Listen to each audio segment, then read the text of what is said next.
Alangkah indah hidup ini, hidup bersama ilahi.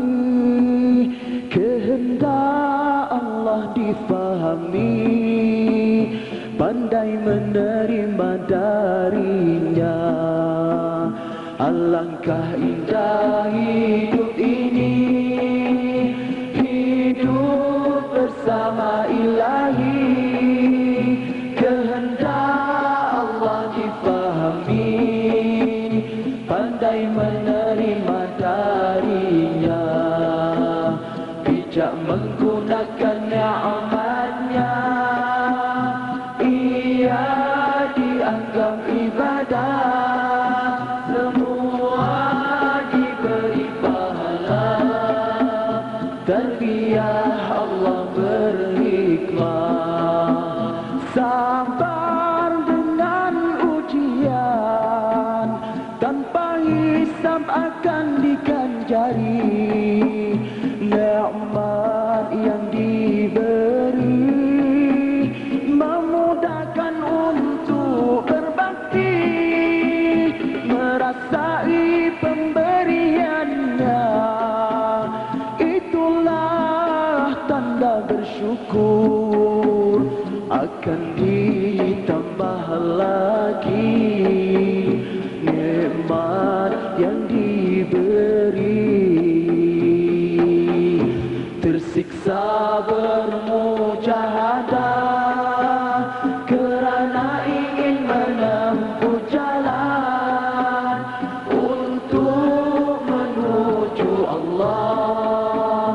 Panduannya Allah tunjukkan, kurban harta fisabilillah agar berdaulat kalimatullah. Setiap satu kebajikan 700 digandakan. Tawakal kepada ilahi, terutama mengenai rezeki. Tanpa ragu-ragu, walaupun sedikit, ada jaminan pembelaan darinya. Bila takwa pakaian kita, urusan kita dimudahkan.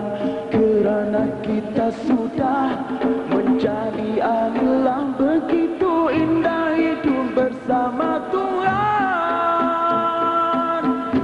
Alangkah indah hidup ini, hidup bersama ilahi. Kehendak Allah difahami, pandai menerima darinya. Bijak menggunakan ni'matnya, ia dianggap ibadah. Semua diberi pahala, tarbiyah Allah berhikmah. Tawakal kepada ilahi, terutama mengenai rezeki.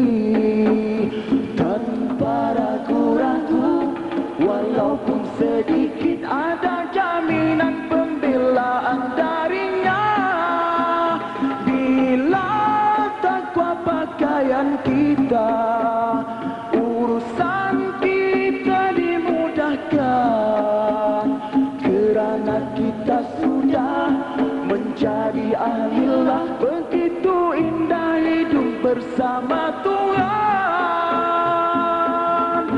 Alangkah indah hidup ini, hidup bersama ilahi. Kehendak Allah difahami, pandai menerima darinya. Bijak menggunakan ni'matnya, ia dianggap ibadah. Semua diberi pahala, Tarbiyah Allah berhikmah.